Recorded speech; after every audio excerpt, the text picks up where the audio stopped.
Aku ditampar mertua di bandara dan ditertawakan suami serta gundiknya.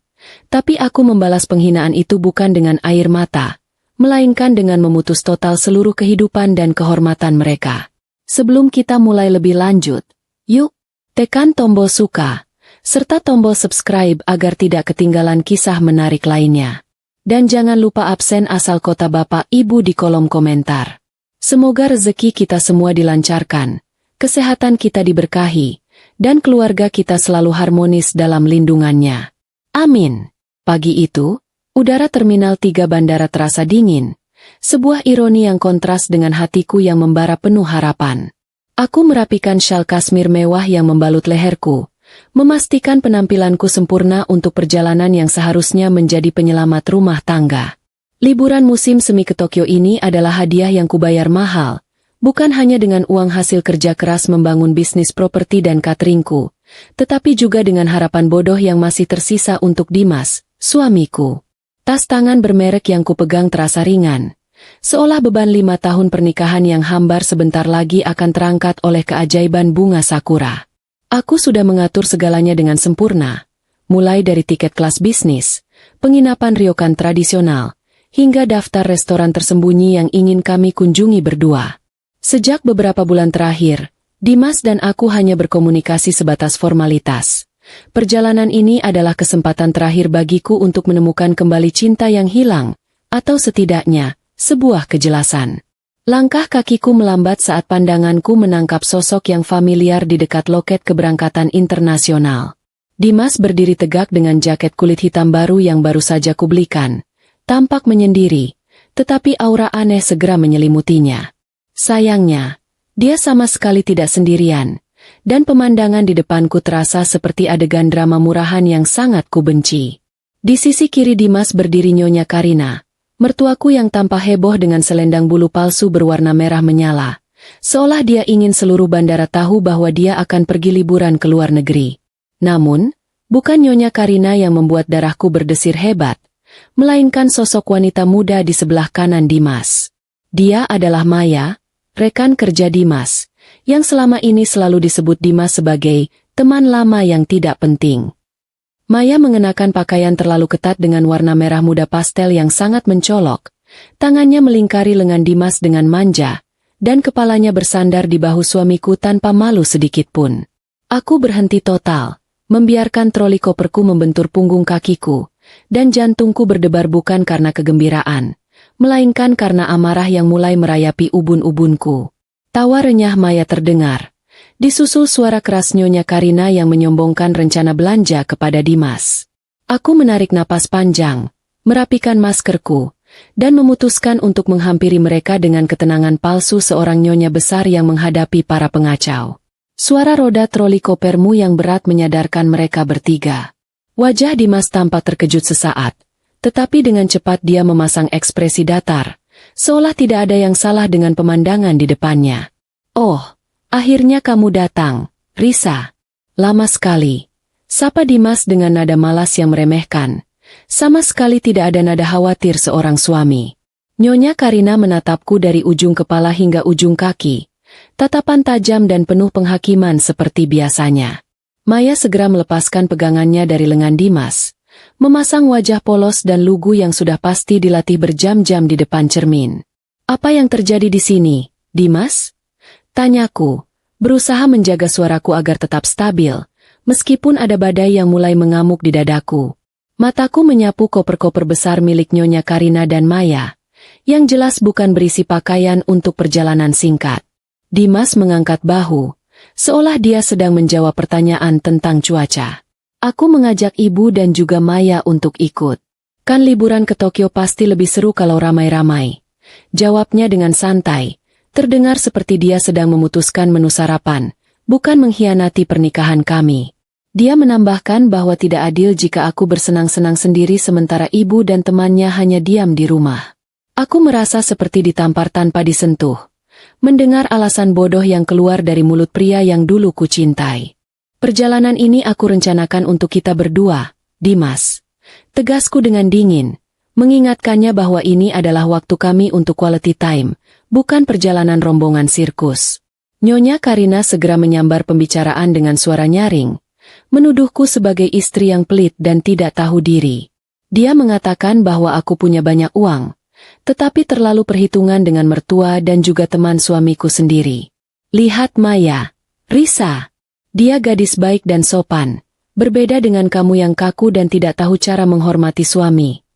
Sembur Nyonya Karina, matanya menyala-nyala karena amarah. Maya menunduk pura-pura malu. Tetapi aku bisa melihat sudut matanya melirikku dengan tatapan mengejek penuh kemenangan. Hatiku mencibir. Betapa bodohnya dia berpikir aku akan tertipu dengan sandiwara drama sinetron ini. Maaf, Nyonya Karina. Aku yang membayar semua ini, dengan uang hasil kerja kerasku. Kataku perlahan, setiap kataku ucapkan dengan penekanan yang kuat. Aku menolak membiayai perjalanan Maya. Bagiku, membawa wanita asing dalam liburan pernikahan adalah penghinaan yang tidak bisa kumaafkan. Bahkan jika wanita itu adalah calon gundik favorit suamiku. Wajah Dimas berubah merah padam. Terlihat jelas dia merasa otoritasnya sebagai raja ditantang di depan ibu dan kekasihnya. Dimas membentakku. Suaranya menggelegar di area bandara yang sepi. Dia mengingatkanku bahwa sebagai istri, tugasku adalah patuh dan melayani, termasuk memuliakan tamu yang ia bawa. Pertengkaran kami yang mulai keras menarik perhatian beberapa calon penumpang lain. Aku mundur selangkah, menatap Dimas dengan tatapan paling tajam yang kumiliki. Kalau kamu ingin Maya ikut, kamu yang harus membayarnya, Dimas, kataku dengan suara mantap. Aku meminta Maya pergi saat itu juga karena aku tidak sudi liburanku dirusak oleh kehadiran wanita yang tidak tahu malu. Permintaanku membuat Maya langsung terisak. Tangisan pura-pura yang langsung membuat Nyonya Karina semakin murka. Dasar menantu tidak punya hati. Kamu jahat, Risa. Kamu pantas mendapatkan pelajaran. Raung Nyonya Karina. Wajahnya memerah karena emosi yang memuncak. Dimas tidak bergerak untuk melerai. Bahkan dia membiarkan ibunya menghinaku. Rasa sakit itu mulai merayap di hatiku. Tetapi aku membiarkan diriku merasakannya sebagai bahan bakar. Tiba-tiba, Nyonya Karina melangkah maju mendekatiku. Sebelum aku sempat bereaksi, tangan keriputnya yang dihiasi cincin emas besar melayang, dan sebuah tamparan keras mendarat di pipi kiriku. Suara tamparan itu begitu nyaring, mematikan semua bisikan dan gumaman di sekitar kami. Rasa perih yang menyengat langsung menjalar di kulit wajahku, disusul rasa panas yang merambat ke telinga. Aku terhuyung ke belakang. Tanganku memegangi pipiku yang berdenyut hebat. Darah segar menetes dari sudut bibirku yang pecah. Jatuh membasahi syal kasmir mahalku. Aku menatap Nyonya Karina dengan tatapan tidak percaya. Ini adalah pertama kalinya mertuaku main tangan. Nyonya Karina tidak berhenti. Dia meludah jijik ke arahku, lalu berteriak. Ini pelajaran agar kamu tahu diri, istri sombong. Yang lebih menyakitkan adalah melihat Dimas dan Maya di belakang Nyonya Karina. Dimas tidak membela. Ia hanya berdiri angkuh. Maya, dengan air mata palsu yang sudah kering, tersenyum kecil penuh kemenangan. Tawa kecil yang mereka bagi, bisikan kekejaman yang melayang di udara, lebih mematikan daripada tamparan Nyonya Karina. Mereka berdua telah merayakan kehancuranku di tempat umum, menegaskan bahwa aku, Risa, sudah tidak berarti apa-apa bagi mereka. Pada saat itu, sisa-sisa terakhir dari cinta, rasa hormat, dan harapan yang aku miliki untuk Dimas menguap tanpa sisa. Aku tidak menangis histeris. Aku tidak membalas pukulan itu. Aku hanya berdiri tegak, menyeka darah di daguku dengan punggung tangan, dan menatap lurus ke mata Dimas. Pandanganku berubah menjadi dingin, kosong, dan sangat tajam. Aku mengerti, kataku, suaraku terdengar pelan, tetapi sangat jelas di tengah keheningan yang mencekam. Aku tidak akan berdebat lagi. Dimas tersenyum sinis, mengira aku akhirnya menyerah dan tunduk. Dia memerintahkanku untuk segera mengurus loket keberangkatan untuk mereka semua. Aku menggeleng pelan, senyum tipis terukir di bibirku yang pecah. Itu bukanlah senyum kepatuhan, melainkan senyum perpisahan. Aku menyerahkan kalian pada nasib kalian sendiri, bisikku pelan. Aku mengucapkan selamat berlibur dengan nada sarkasme yang menusuk, lalu berbalik badan. Aku meninggalkan troli koperku begitu saja dan mulai berjalan menjauh dengan langkah cepat namun pasti. Di belakangku, Dimas berteriak memanggil namaku, mengancam akan menceraikanku jika aku tidak kembali. Ancamannya hanya menggaung kosong di koridor terminal. Sama sekali tidak mempengaruhiku. Aku tidak menoleh sedikit pun.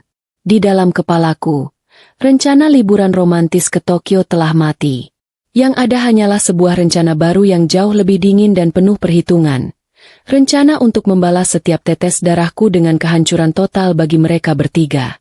Tamparan tadi telah membangunkan seekor singa tidur dalam diriku. Aku tidak akan sekadar pergi. Aku akan memastikan mereka membayar mahal untuk setiap penghinaan dan rasa sakit yang mereka berikan hari ini. Langkah kakiku semakin mantap, menjauh dari sumber racun dalam hidupku, menuju ruang tunggu khusus di mana rencanaku akan dieksekusi diam-diam. Aku melangkah dengan tenang memasuki pintu kaca yang memisahkan area publik bandara yang bising dengan ketenangan ruang tunggu khusus maskapai. Suasana di dalam sini terasa seperti dunia lain. Ribuan kilometer jauhnya dari kekacauan, teriakan, dan rasa sakit yang baru saja kutinggalkan di luar. Udara yang dingin dan beraroma lavender lembut langsung menyambutku, membelai pipiku yang masih terasa perih akibat tamparan Nyonya Karina. Aku membiarkan seorang petugas menyambutku dengan sapaan hormat, menyebut namaku dengan anggun tanpa perlu memeriksa identitas berlama-lama, karena aku adalah pemegang kartu prioritas tertinggi di maskapai ini, sebuah privilese yang takkan pernah bisa Dimas sentuh. Aku memilih sofa tunggal yang empuk, menghadap langsung ke landasan pacu, tempat burung-burung besi raksasa berbaris rapi, siap mengantar mimpi orang-orang ke belahan bumi lain. Kontras sekali dengan tiga manusia yang sedang berdiri kaku di meeting pond tadi, yang kini hanya akan menghadapi kenyataan pahit Jakarta yang panas. Aku menyandarkan punggungku yang terasa kaku, berusaha meredakan denyutan di pipiku. Rasa sakit fisik itu memberiku kejernihan mental yang luar biasa. Setiap denyutan seolah menjadi penghitung mundur menuju pembalasan. Seorang pramukantin datang membawakan minuman dingin berwarna oranye kemerahan dan handuk hangat. Aku menerima handuk itu, perlahan menekannya ke pipiku yang lebam, merasakan sensasi hangat yang sedikit meredakan nyeri. "Terima kasih," bisikku pada pramukantin itu. Suaraku terdengar serak. Aku mengambil tegukan dari minuman dingin itu, merasakan rasa manis asam yang tajam. Saatnya bekerja. Aku mengeluarkan gawai tabletku dari tas tangan, memasukkan kode sandi, dan mengakses aplikasi perbankan serta maskapai penerbangan. Jari-jariku menari cepat di atas layar. Di luar sana, Dimas mungkin masih berdiri angkuh, yakin bahwa aku akan kembali menangis meminta maaf. Dia pasti sedang berpikir aku hanya merajuk, membutuhkan waktu untuk menenangkan diri, dan sebentar lagi akan meneleponnya sambil merengek. Betapa bodohnya dia. Dia lupa bahwa aku, Risa, bukan wanita yang gampang ditaklukkan. Langkah pertamaku sangat krusial, memotong rute mereka. Aku menemukan kode pemesanan tiket kami untuk perjalanan Jakarta-Tokyo. Dengan sekali ketuk tombol, status pemesanan untuk Dimas, Nyonya Karina, dan Maya berubah menjadi dibatalkan, cancelet. Aku melakukan pembatalan itu atas nama pemegang akun utama, dengan alasan keamanan mendesak. Aku tersenyum tipis. Tidak ada yang lebih memalukan bagi seorang pria yang merasa raja selain gagal naik pesawat yang sudah ia gembar-gemborkan. Selanjutnya, adalah bagian yang paling kunanti-nanti, pemusnahan sumber daya. Aku membuka menu manajemen kartu kredit. Ada 3 kartu yang terhubung ke rekening utamaku. Kartu utamaku, kartu tambahan untuk Nyonya Karina, yang sering dia gunakan untuk membeli perhiasan dan arisan, dan kartu platinum milik Dimas, yang selalu dia banggakan seolah itu adalah hasil kerja kerasnya sendiri. Padahal, kartu itu hanyalah kartu tambahan yang limitnya kubatasi dan terhubung ke rekeningku. Satu persatu, aku menonaktifkan kartu-kartu itu. Klik. Kartu Nyonya Karina. Status: dinonaktifkan permanen. Aku membayangkan wajah merahnya saat dia mencoba menggesek kartu itu di butik mewah favoritnya di luar negeri. Klik. Kartu platinum Dimas. Status: dinonaktifkan permanen. Kartu kebanggaannya. Kartu yang ia gunakan untuk mentraktir rekan-rekan kerjanya dan membeli hadiah murahan untuk Maya, kini hanyalah sepotong plastik tak berguna. Aku beranjak ke rekening bank utama. Dimas memiliki akses debit terbatas ke rekening bersama, yang 90% saldonya berasal dari keuntungan bisnis properti dan cateringku. Aku segera mengubah semua kata sandi, kode PIN, dan memblokir akses mobile banking Dimas. Aku bahkan memanggil bank, bukan menelepon, tetapi melalui layanan video call prioritas yang eksklusif, memberikan instruksi jelas untuk menonaktifkan semua akses dana atas nama suamiku, dengan alasan dugaan penipuan dan penyalahgunaan dana. Proses ini sangat mudah dan cepat. Hal ini membuktikan betapa ringkihnya Dimas tanpa embel-embel namaku. Dia selalu lupa bahwa aku adalah otak di balik semua kekayaan ini. Aku yang memiliki dokumen hukum lengkap, termasuk perjanjian pranikah pisah harta yang dulu dia tanda tangani tanpa membacanya karena silau dengan janji kemewahan. Dimas hanyalah parasit yang beruntung, dan kini, aku baru saja memutus inangnya. Aku mengambil tegukan lagi dari minumanku, merasakan cairan dingin itu mengalir lembut di tenggorokanku. Sementara aku di sini menikmati kedamaian dan ketenangan, di luar sana, drama kekacauan mereka pasti sudah dimulai. Dimas, Nyonya Karina, dan Maya berjalan angkuh menuju loket penerbangan internasional. Dimas masih berpikir Risa hanya merajuk. Nyonya Karina menyombongkan diri kepada Maya tentang hotel mewah di Tokyo. Sikap sombong mereka membuatku muak. Mereka yakin 100%. Hanya masalah waktu sampai Risa kembali merangkak. Seorang petugas loket menyambut mereka dengan senyum profesional. Dimas, dengan gaya sok bos besarnya, meletakkan tumpukan paspor dan secari kertas berisi kode pemesanan di meja. Petugas itu mulai mengetik kode pemesanan itu ke dalam sistem. Keheningan sejenak. Aku bisa membayangkan ketegangan yang mulai menyelimuti mereka di sana. Petugas itu mengerutkan kening, mencoba mengetik ulang kodenya. Kali ini lebih lambat, memastikan tidak ada kesalahan. Dimas mulai mengetuk-etukan jarinya dengan tidak sabar. Sementara Nyonya Karina mengipas-ngipas wajahnya dengan majalah. Maya mulai mengeluh kakinya pegal karena sepatu hak tinggi yang ia kenakan. Petugas itu mengangkat wajahnya. Senyumnya sedikit memudar menjadi ekspresi bingung dan menyesal. Petugas itu menjelaskan bahwa kode pemesanan yang diberikan Dimas tidak dapat ditemukan dalam sistem. Dimas terbelalak. Dia bersikeras bahwa itu tidak mungkin, menuduh sistem komputer maskapai yang bermasalah. Petugas itu dengan sabar menjelaskan, data riwayat pemesanan memang ada, Bapak.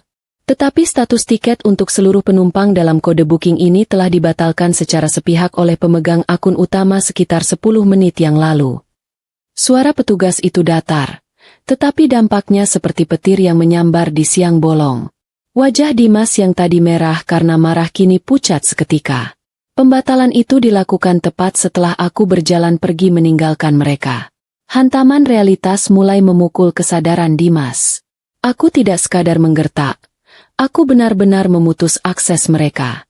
Nyonya Karina yang mendengar kata dibatalkan, langsung meledak. Ia berteriak histeris, memaki-maki maskapai dan meneriakkan namaku dengan serapah kasar. Suara cempreng Nyonya Karina membuat penumpang di kelas ekonomi menoleh, berbisik-bisik, dan mulai merekamnya dengan ponsel. Maya mulai panik. Ia mengguncang lengan Dimas dan bertanya dengan nada manja yang dibuat-buat. Mas Dimas, bagaimana nasib liburan kita? Aku sudah packing banyak sekali. Rasa malu mulai menjalar di wajah Dimas. Dia mencoba menenangkan ibunya yang mulai tantrum seperti anak kecil. Dimas buru-buru mengeluarkan ponselnya, mencoba menghubungi nomor pribadiku. Terdengar nada sambung sekali, lalu terputus. Ketika dia mencoba menelepon lagi, operator memberitahukan bahwa nomor yang dituju sedang tidak aktif. Aku sudah mematikan ponselku, atau mungkin, aku sudah memblokir nomornya. Dimas tidak akan pernah tahu. Keringat dingin mulai mengalir di pelipis Dimas. Dia terjebak dalam situasi yang sangat memalukan. Dia tidak bisa pulang begitu saja, karena sudah sesumbar kepada tetangga dan rekan kerjanya bahwa dia akan pergi ke Jepang. Gengsinya terlalu tinggi untuk menyeret koper kembali ke rumah. Dengan tangan gemetar, Dimas mengeluarkan dompetnya. Dia mengambil kartu kredit platinum yang selama ini ia banggakan, meyakinkan dirinya bahwa limit kartu itu masih sangat besar, Dan aku pasti belum sempat memblokirnya. Kartu itu sebenarnya adalah kartu tambahan dari rekeningku. Tetapi Dimas selalu menganggapnya sebagai miliknya sendiri. Dimas berkata kepada petugas bahwa dia akan membeli tiket baru on the spot untuk 3 orang. Meskipun harganya akan jauh lebih mahal. Petugas itu menggesek kartu tersebut ke mesin. Mesin itu berbunyi panjang dan mengeluarkan selembar kertas kecil. Petugas membacanya. Dan dengan nada sopan namun tegas mengatakan bahwa transaksinya ditolak oleh bank penerbit. Dimas tidak percaya. Dia menyuruh petugas mencoba lagi. Hasilnya sama. Ditolak. Dimas mengeluarkan kartu kedua, kartu debit yang juga terhubung ke rekening bersama yang 90% dananya berasal dari jerih payahku. Hasilnya tetap sama. Transaksi gagal. Saldo tidak mencukupi atau kartu telah diblokir. Notifikasi pesan singkat masuk ke ponsel Dimas secara beruntun. Pesan itu dari bank, memberitahukan bahwa kartu kredit dan akses debitnya telah dinonaktifkan atas permintaan nasabah utama, Risa, karena alasan keamanan. Aku benar-benar telah melumpuhkan mereka secara finansial dalam hitungan menit. Di tengah bandara yang megah, Dimas merasa kerdil. Dia berdiri kaku dengan dompet terbuka yang kini isinya hanya kartu-kartu plastik tak berguna dan beberapa lembar uang tunai yang bahkan tidak cukup untuk membeli tiket pesawat tujuan domestik, apalagi ke Tokyo. Nyonya Karina semakin menjadi-jadi, mulai menangis meraung-raung, menuduh petugas bandara bersekongkol dengan menantunya untuk menyengsarakan orang tua. Maya melepaskan tangan Dimas dengan kasar. Wajah manisnya berubah masam. Ia menuntut Dimas untuk melakukan sesuatu, tidak membiarkan dirinya dipermalukan. Aku harus terbang hari ini, teriaknya. Dimas mencoba membuka aplikasi perbankan di ponselnya untuk mengecek sisa saldo pribadinya yang ia kumpulkan dari menyisihkan uang belanja yang kuberikan. Angka yang tertera di layar membuatnya lemas. Saldonya 0 rupiah. Aku rupanya juga telah menarik kembali semua dana yang pernah kualirkan ke rekening pribadinya. Mungkin menggunakan surat kuasa yang dulu ia tanda tangani tanpa membacanya. Mereka bertiga kini berdiri terlunta-lunta di samping loket keberangkatan. Koper-koper besar yang tadi terlihat gagah, kini tampak seperti beban berat yang mengejek ketidakberdayaan mereka. Orang-orang di antrean mulai menatap mereka dengan tatapan jijik, terutama setelah mendengar teriakan-teriakan kasar Nyonya Karina. Di sofa empuk ruang tunggu khusus, aku menyeringai tipis. Aku tidak lagi merasakan sakit di pipiku. Yang kurasakan hanyalah kepuasan yang dingin. Aku mengeluarkan ponselku, membuka aplikasi maskapai lain. Kali ini, aku memesan 1 tiket kelas utama tujuan Zurich, Swiss, untuk penerbangan 2 jam lagi. Bukan Tokyo. Bukan liburan romantis. Kali ini, tiket itu hanya untuk 1 nama, Risa. Aku tidak perlu melihat mereka lagi. Aku tahu, kehancuran mereka baru saja dimulai, dan aku akan menikmatinya dari ketinggian 30.000 kaki, jauh di atas badai yang mereka ciptakan sendiri. Aku sudah membalas tamparan Nyonya Karina dan tawa Dimas dan Maya dengan cara yang paling kukuasai, menghancurkan gengsi dan dompet mereka. Sekarang, saatnya aku pergi ke tempat yang benar-benar memberiku kedamaian. Aku menyeruput sisa minuman dingin itu, menutup tabletku, dan mempersiapkan diri untuk menikmati penerbangan tanpa beban. Di kejauhan, aku bisa melihat pesawat besar itu mulai bergerak menuju landasan pacu. Sementara Dimas sedang menghadapi kekosongan dompetnya, aku sedang mempersiapkan penerbanganku menuju babak baru yang lebih bebas dan lebih kaya. Keputusan itu terasa begitu ringan, seolah aku baru saja melepaskan sampah yang selama ini mengotori hidupku. Aku sudah berada di ketinggian, di dalam pesawat kelas utama yang mewah, menuju Zurich. Jendela pesawat memperlihatkan Jakarta yang perlahan mengecil, berubah menjadi kotak-kotak Lego yang tenang. Namun, aku tahu di bawah sana, drama yang kutinggalkan baru saja mencapai klimaks. Dimas, Nyonya Karina, dan Maya kini terdampar di dekat pilar besar di luar area loket keberangkatan. Mereka tidak lagi terlihat seperti rombongan pelancong jet set. Mereka tampak seperti pengungsi korban bencana, tersesat di tengah kemewahan bandara. Koper-koper besar yang mereka bawa, yang tadinya simbol kemewahan, kini berubah menjadi beban yang menyiksa dan memalukan.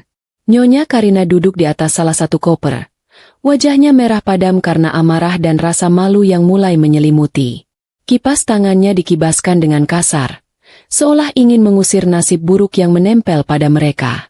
Di sisi lain, Maya berdiri gelisah, menggigit kuku-kukunya. Wajah lugu yang ia pasang saat menertawakanku kini tergantikan oleh ekspresi cemas. Perut mereka pasti mulai keroncongan, karena mereka berharap bisa sarapan enak di ruang tunggu khusus yang dijanjikan Dimas. Harapan itu kini musnah, digantikan oleh aroma keputusasaan yang pahit. Dimas mondar-mandir dengan ponsel menempel di telinga. Wajahnya tegang, keringat dingin membasahi keningnya. Dia mati-matian berusaha mencari pinjaman uang. Aku bisa membayangkan dia menghubungi Budi, Dodi, dan semua temannya yang selama ini hanya mendekat karena uangku. Tentu saja, satu persatu penolakan ia terima. Dimas pasti baru menyadari betapa tidak berharganya dia di mata orang lain tanpa embel-embel kekayaan Risa. Teman-temannya hanya loyal pada kartu platinum, bukan pada dirinya. Saat Dimas kembali dengan kepala tertunduk, memberi isyarat bahwa dia gagal mendapatkan uang, Nyonya Karina meledak lagi. Dia memukul lengan Dimas dengan tas tangannya, menyalahkan anaknya yang dianggap tidak becus mengurus istri kaya. Dia meratapi nasibnya, membayangkan bagaimana dia akan menjelaskan kepada tetangga-tetangga di arisan yang sudah dia pameri tentang liburan ke Tokyo. Di mata Nyonya Karina, kehormatan sosialnya lebih penting daripada penderitaan fisikku. "Mas, aku lapar," rengek Maya. Suaranya sudah kehilangan nada manja yang dulu. "Kita harus beli minum dan makanan, setidaknya." Dimas merogoh saku celananya.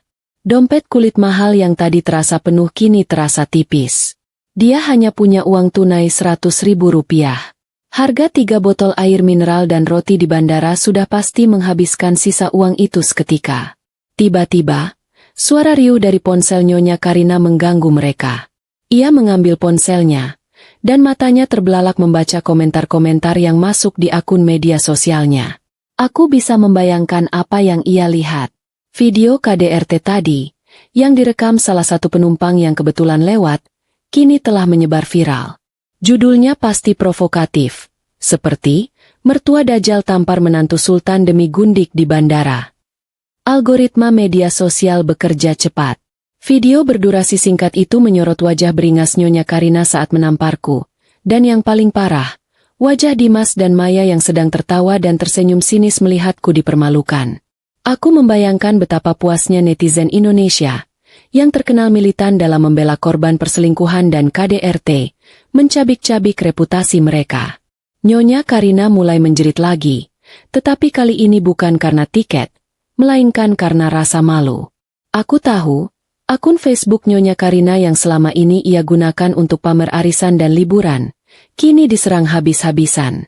Foto-foto dirinya bersama Dimas dan Maya dikomentari dengan sebutan nenek sihir dan mertua Dajjal. Reputasi sosialnya hancur lebur dalam sekejap. Dimas juga membuka ponselnya. Keadaannya jauh lebih parah. Identitasnya sebagai suami yang membiarkan istrinya ditampar dan tertawa telah viral di berbagai akun gosip.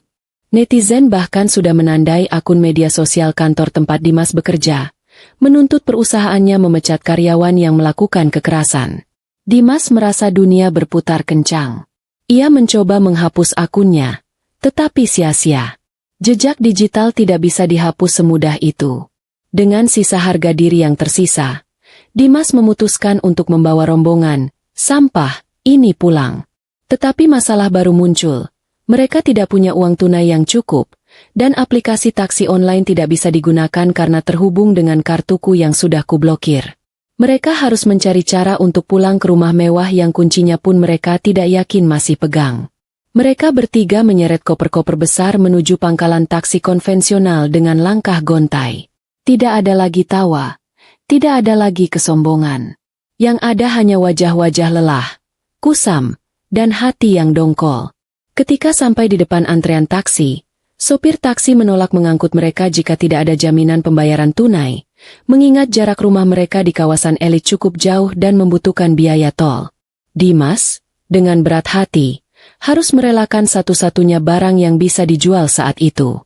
Dia melepas jam tangan chronograph yang melingkar di pergelangan tangannya.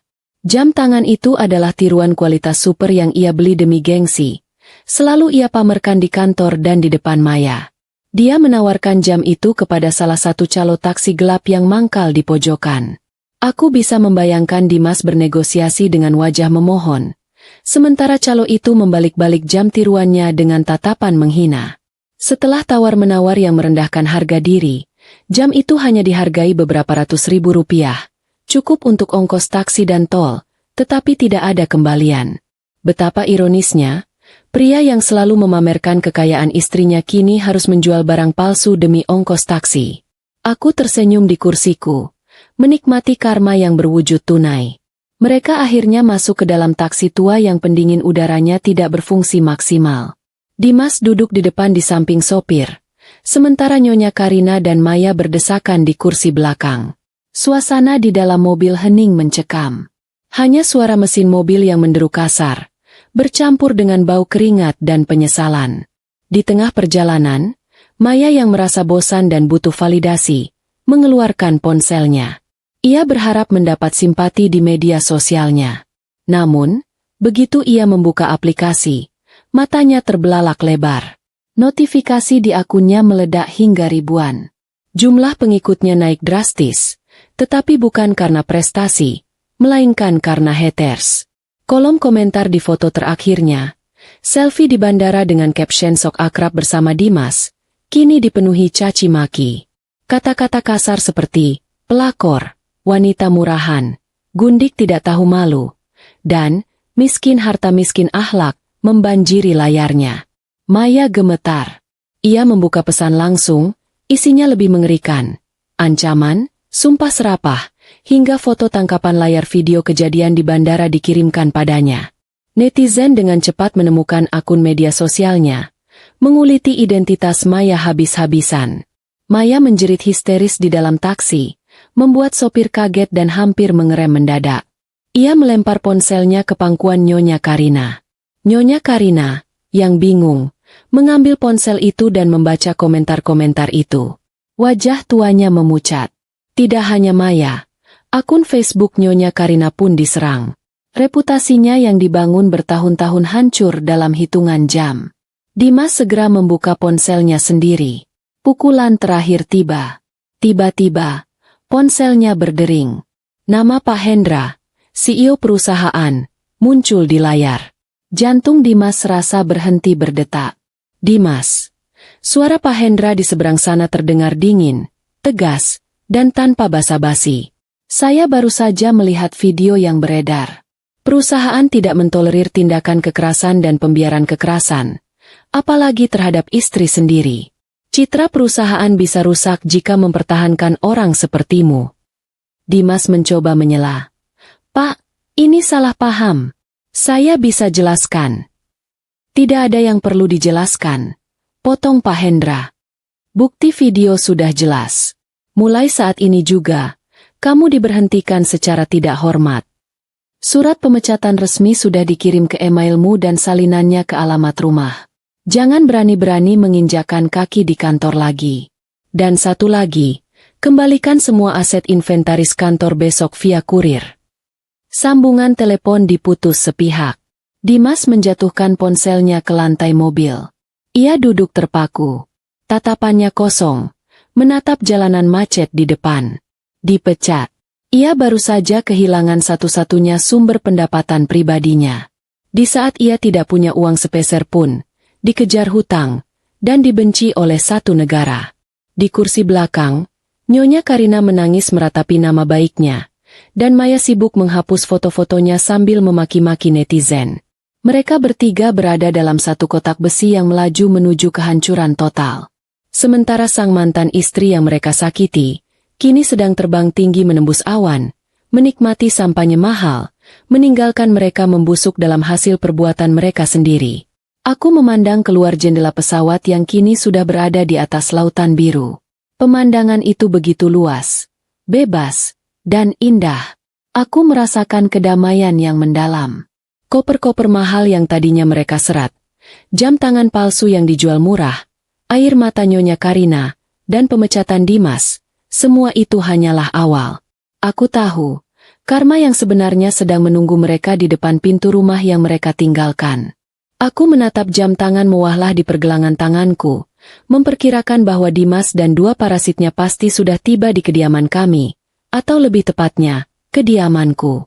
Pesawatku baru saja lepas landas dari Jakarta, membawa tubuhku menjauh, tetapi pikiranku tetap terikat erat pada drama yang kubuat di rumah. Aku yakin, momen di depan gerbang besi itulah yang akan menjadi pukulan telak yang sesungguhnya. Taksi tua yang panas itu akhirnya berhenti tepat di depan gerbang tinggi berwarna hitam, yang memisahkan jalanan umum dengan halaman luas rumah bergaya Mediterania yang selama ini Dimas dan Nyonya Karina banggakan. Hujan mulai turun rintik-rintik, membawa aroma tanah basah yang menyengat, seolah alam pun turut meratapi, atau mungkin menertawakan nasib tiga manusia yang turun dari kendaraan dengan wajah kusut itu. Dimas membayar ongkos taksi dengan uang terakhir yang ia miliki, membiarkan sopir itu pergi tanpa uang tip, sebuah keangkuhan terakhir dari pria yang baru saja menjadi miskin. Begitu roda taksi menjauh, keheningan yang mencekam menyelimuti mereka. Di depan mereka berdiri istana yang selama ini menjadi lambang kekuasaan Dimas dan Nyonya Karina. Namun, ada yang aneh hari ini.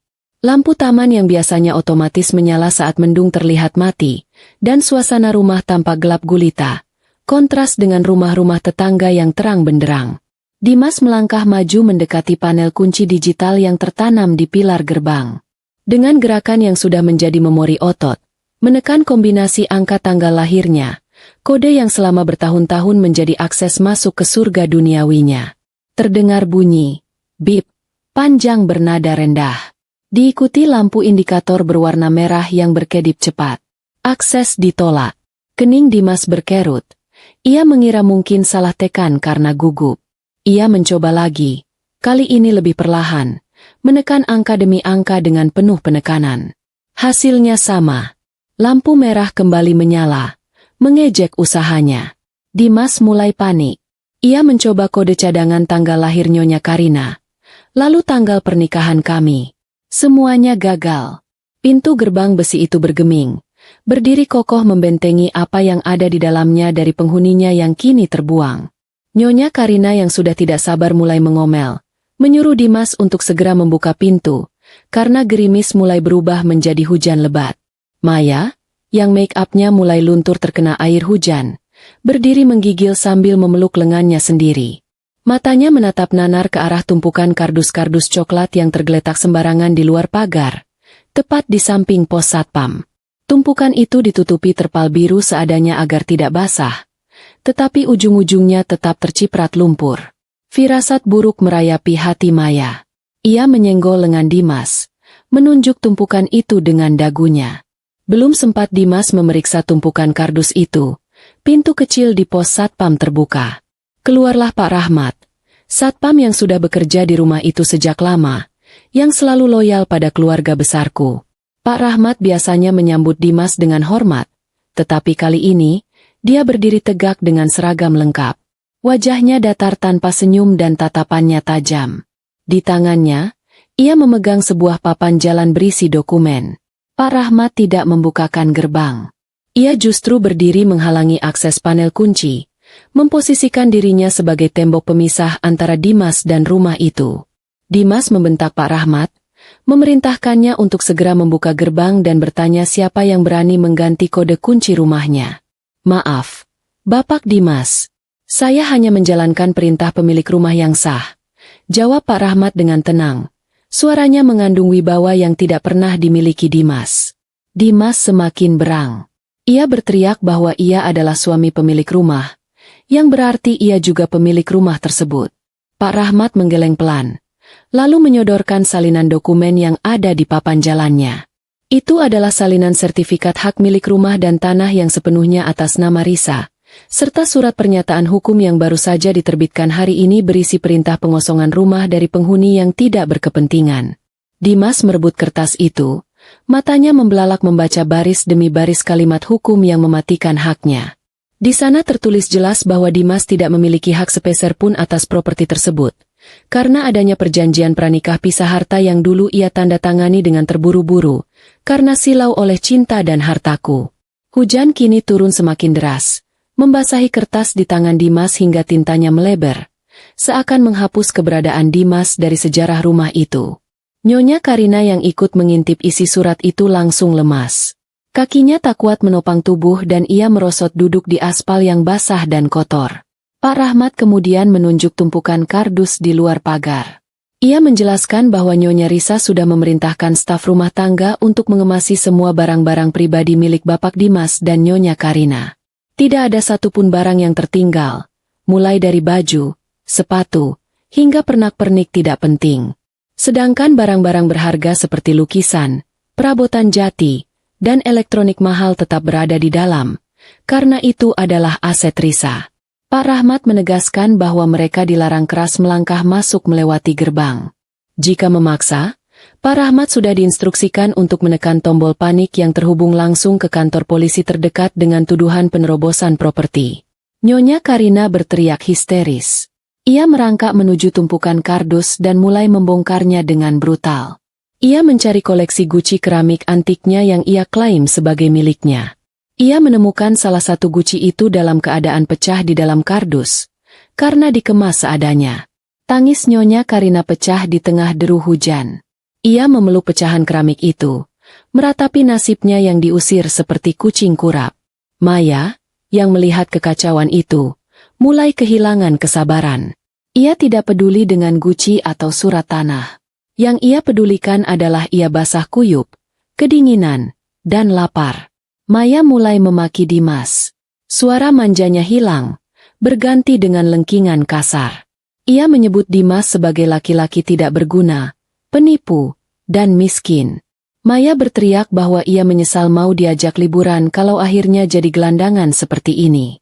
Maya menghentakkan kakinya ke genangan air, mencipratkan lumpur ke celana Dimas.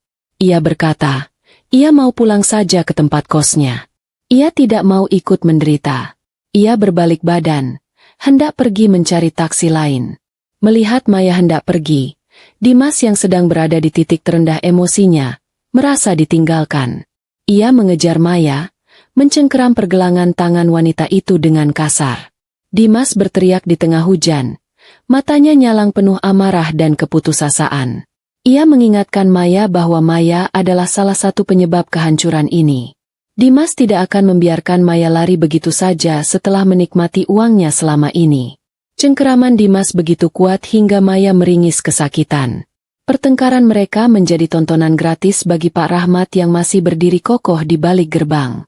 Tetangga-tetangga yang penasaran mulai mengintip dari balik tirai jendela rumah mereka. Dimas, Nyonya Karina, dan Maya kini benar-benar menjadi sampah masyarakat yang terbuang di pinggir jalan, tanpa atap, tanpa uang, dan tanpa harga diri.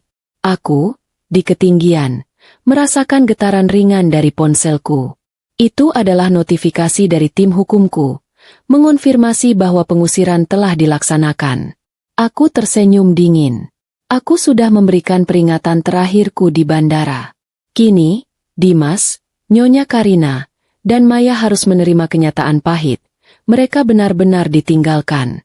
Tidak ada lagi jalan kembali ke surga palsu yang kubangun. Mereka akhirnya pasrah, menyeret kardus-kardus basah itu, mencari tempat berteduh di teras ruko kosong tak jauh dari komplek perumahan elit kami, menunggu keajaiban yang tak kunjung datang. Malam semakin larut, dan udara dingin menusuk hingga ke tulang sumsum. Setelah berjalan kaki cukup jauh sambil menyeret koper dan kardus yang sudah basah, Dimas akhirnya menemukan sebuah wisma murah di pinggiran kota. Bangunan itu tampak suram, dengan cat dinding mengelupas dan lampu neon bertuliskan, penginapan, yang berkedip-kedip sekarat, seolah enggan menyambut tamu. Itu adalah tempat terakhir yang mereka temukan, tempat di mana gengsi sudah tidak lagi berarti. Dengan sisa uang receh yang dikumpulkan dari saku celana Nyonya Karina dan dompet Maya, yang dengan sangat terpaksa dikeluarkan, mereka berhasil menyewa satu kamar sempit untuk satu malam. Kamar itu adalah kelas paling bawah. Lembab, berbau apek rokok dan jamur, dan hanya memiliki satu tempat tidur ukuran kecil yang seprainya terlihat kusam. Sebuah pemandangan yang sangat ironis untuk 3 orang yang hanya beberapa jam lalu merencanakan liburan mewah ke Tokyo. Begitu pintu kamar dibuka, bau pengap langsung menyergap hidung. Maya langsung menutup hidungnya dengan ekspresi jijik yang tidak ditutup-tutupi. Ia menolak duduk di tepi kasur. Takut ada kutu atau kuman yang menempel pada pakaian bermereknya yang kini sudah lecek. Nyonya Karina yang sudah kelelahan luar biasa tidak peduli lagi. Ia langsung melempar tubuh gemuknya ke atas kasur, menguasai hampir 3/4 bagian tempat tidur, mendengus keras karena lelah fisik dan mental. Maya yang melihat itu langsung protes. Ia berteriak bahwa ia tidak mau tidur di lantai yang dingin dan kotor. Ia menuntut Nyonya Karina untuk bergeser dan memberinya tempat. Nyonya Karina, yang suasana hatinya sedang sangat buruk dan malu, tidak mau kalah. Ia membentak Maya, mengatakan bahwa orang tua harus dihormati. Ia mengungkit-ungkit bahwa gara-gara Mayalah aku mengamuk dan mengusir mereka. Dasar perempuan tidak tahu diri. Kalau saja kamu tidak ikut, aku masih tidur di kasur king size yang empuk di rumah Risa. Bentak Nyonya Karina, melemparkan semua kesalahan pada Maya. Maya yang mendengar tuduhan itu langsung meledak. Topeng wanita lembut dan penurut yang selama ini ia pakai di depan Nyonya Karina hancur berkeping-keping. Maya membalas dengan kata-kata kasar, menyebut Nyonya Karina sebagai orang tua serakah yang cuma mau numpang hidup enak, dan munafik karena Nyonya Karina juga menikmati uang yang diberikan Dimas, dari uangku. Terjadilah perebutan lahan tidur yang memalukan. Maya menarik selimut yang dipakai Nyonya Karina. Nyonya Karina menjambak rambut Maya yang basah. Mereka bergulingan di atas kasur apek itu, saling cakar dan saling maki layaknya kucing liar berebut sisa makanan. Itu adalah pemandangan paling jujur dari hubungan busuk mereka. Penuh ego, serakah, dan hanya didasari kepentingan. Dimas hanya bisa duduk di kursi kayu reot di sudut kamar, memegangi kepalanya yang terasa mau pecah. Ia melihat dua wanita yang paling ia bela mati-matian di bandara tadi kini saling menyakiti di motel murahan. Pemandangan itu menampar kesadarannya. Inikah kebahagiaan yang ia pertaruhkan dengan mengorbankan istri setianya? Ia menatap lantai dengan pandangan kosong, menyadari betapa bodohnya ia menukar ketenangan dan kemewahan sejatiku dengan drama vulgar dan kemiskinan instan. Di tengah keributan yang sudah mereda menjadi isak tangis kelelahan, pandangan Dimas tertuju pada pesawat telepon kabel tua yang menempel di dinding kamar. Sebuah ide gila muncul di benaknya. Mungkin saja, hanya mungkin, Risa masih memiliki sedikit rasa kasihan. Mungkin aku akan luluh jika mendengar suaranya yang memelas. Dimas mendekati telepon itu. Ia tahu ia tidak bisa menelepon ke luar negeri secara langsung dari telepon motel tanpa deposit. Tetapi ia ingat, ia punya satu kartu panggilan internasional bekas yang pernah ia beli untuk keperluan kantor. Dengan tangan gemetar, ia memasukkan kode akses dan memutar nomor ponsel pribadiku yang ia hafal di luar kepala. Dering telepon tersambung. Jantung Dimas berdegup kencang. Dering pertama, dering kedua, dering ketiga. Dimas hampir menutup telepon karena putus asa. Namun, tiba-tiba suara itu terdengar. Halo. Suaraku terdengar jernih, tenang, dan ada latar suara gemertak kayu terbakar, suara perapian. Aku bisa membayangkan diriku sedang duduk santai di sofa kulit di kabin kayu hangat di pegunungan Zurich, mungkin sambil memegang cangkir coklat panas. Kontras sekali dengan Dimas yang sedang berada di kamar bau apek dengan latar suara dengkuran keras Nyonya Karina. Risa, ini Mas Dimas. Suara Dimas parau, terdengar menyedihkan. Mas mohon, Riz. Maafkan Mas. Kami tidak punya tempat tinggal. Ibu sakit. Riz. Maya menyesal. Tolonglah kami, Riz. Bukakan pintu rumah atau setidaknya transfer sedikit uang untuk kami makan. Air mata Dimas mulai menetes. Rasa malu tak lagi terasa penting. Mas janji akan perbaiki semuanya. Riz. Mas akan ceraikan Maya kalau kamu mau. Mas janji akan jadi suami yang lebih baik. Riz. Tolong, jangan tega begini. Hening sejenak di seberang sana. Kemudian terdengar suara tawa kecil yang renyah. Bukan tawa mengejek yang kasar, tetapi tawa ringan seseorang yang benar-benar lepas beban. Itu tawa pemenang. Tawa yang menusuk tulang. Maaf, ini siapa ya? Tanyaku dengan nada datar yang dibuat-buat. Seolah Dimas hanyalah salah sambung dari masa lalu yang terlupakan. Suami saya sudah meninggal tadi pagi di bandara, bersamaan dengan matinya rasa peduli saya. Aku melanjutkan, suaraku tetap tenang, tetapi setiap kata yang kuucapkan terasa seperti pisau bedah yang membedah hatinya. Dan soal orang-orang yang kamu sebut, aku tidak kenal. Aku tidak punya kewajiban memberi makan orang asing. Apalagi orang miskin yang tidak tahu diri. Dimas mencoba memohon lagi. Risa, jangan tega begini. Aku suamimu. Mantan suami. Koreksiku, tajam dan cepat. Nikmati malammu di neraka buatanmu sendiri. Dimas. Oh ya, kabin ini sangat hangat. Sehangat perasaan bahagiaku melihatmu hancur. Klik. Sambungan teleponku putus. Suara tuut panjang yang monoton terdengar seperti vonis mati bagi harapan terakhir Dimas. Dia perlahan meletakkan gagang telepon itu kembali ke tempatnya. Tubuhnya merosot ke lantai yang dingin, sepenuhnya menyerah. Sementara itu, di atas kasur, Nyonya Karina sudah tertidur karena kelelahan, mendengkur keras. Maya duduk di ujung kasur, matanya merah dan bengkak. Ia mendengar percakapan telepon tadi. Ia mendengar bahwa Dimas siap menceraikannya demi uangku. Hati Maya membeku. Ia sadar, tidak ada cinta di sini. Yang ada hanya kepentingan. Dan sekarang kapal ini sudah karam.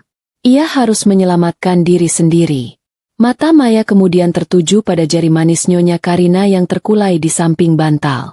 Di sana melingkar sebuah cincin emas tua bermata batu merah.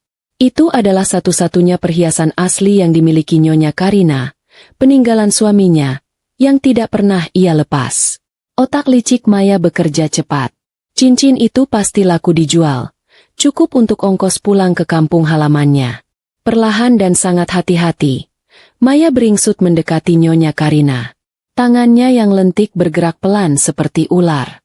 Ia membasahi jari Nyonya Karina dengan sedikit ludahnya agar licin. Lalu menarik cincin itu perlahan.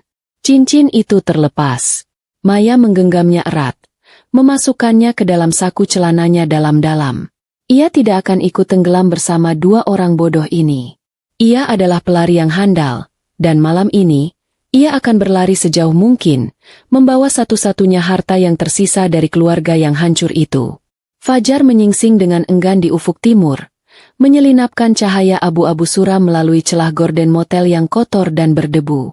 Di dalam kamar sempit yang berbau apek itu, keheningan pagi terasa mencekam, hanya dipecahkan oleh suara dengkuran halus Nyonya Karina yang masih terlelap dalam mimpi indahnya. Dimas duduk di lantai dengan punggung menyandar pada dinding yang dingin. Matanya sembab dan merah karena tidak tidur semalaman. Pikirannya dipenuhi penyesalan yang terlambat dan ketakutan akan masa depan yang gelap.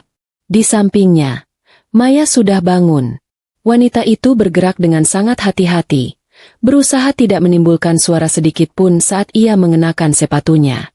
Matanya waspada melirik ke arah Dimas dan Nyonya Karina bergantian, memastikan tidak ada yang menyadari niat busuknya untuk kabur pagi ini. Tangan kanannya sesekali meraba saku celananya, memastikan cincin emas bermata batu merah milik Nyonya Karina masih tersimpan aman di sana. Itu adalah tiket kebebasannya, modal untuk memulai hidup baru jauh dari keluarga yang kini ia anggap sebagai sampah tak berguna. Namun, belum sempat Maya menyentuh gagang pintu untuk melarikan diri, suara debuman keras mengguncang pintu kamar motel mereka. Brak! Pintu kayu tipis itu bergetar hebat, seolah ditendang oleh kaki raksasa. Dimas tersentak kaget. Jantungnya seakan mau copot. Nyonya Karina terbangun dengan teriakan histeris. Maya mundur ketakutan. Wajahnya pucat pasi. Sebelum mereka sempat memproses situasi, tendangan kedua menghantam pintu lebih keras hingga engselnya jebol. Pintu terbuka lebar dengan kasar, menghantam dinding. 3 orang pria berbadan tegap dengan wajah garang melangkah masuk ke dalam kamar sempit itu. Aura mereka memancarkan ancaman yang nyata, dan aku tahu, Dimas sedang menghadapi bom waktu yang ia sembunyikan dariku. Para penagih utang judi online dan rentenir ilegal. Salah satu dari mereka, pria dengan bekas luka di pipi kiri dan tato naga yang menyembul dari balik rah kaos hitamnya, menatap Dimas dengan seringai kejam yang membuat darah Dimas membeku. Selama ini, Dimas kecanduan judi slot online, berharap bisa menggandakan uang jajannya, uangku, untuk membiayai gaya hidup hedon Maya. Ketika kalah, Ia meminjam uang dari aplikasi pinjaman ilegal dengan bunga mencekik. Sekarang, tanpa akses ke uangku, bom waktu itu meledak. Nah, ketemu juga kau, Bang Dimas, kata pria bertato itu. Suaranya serak dan mengancam. Bos kami bilang kau sudah seminggu kabur. Kau pikir bisa lari dari hutang ratusan juta? Pria itu maju, mencengkeram kerah baju Dimas dan mengangkat tubuh kurus itu hingga kakinya jinjit. Ia membentak keras, menagih utang pokok beserta bunga yang totalnya mencapai ratusan juta. Dimas mencoba bicara, suaranya tercekat di tenggorokan, hanya mampu mencicit memohon waktu dan belas kasihan. Namun, kata belas kasihan tidak ada dalam kamus para penagih utang ini. Sebuah pukulan keras mendarat di ulu hati Dimas, membuatnya tersungkur ke lantai sambil mengerang kesakitan, memuntahkan cairan asam dari lambungnya yang kosong.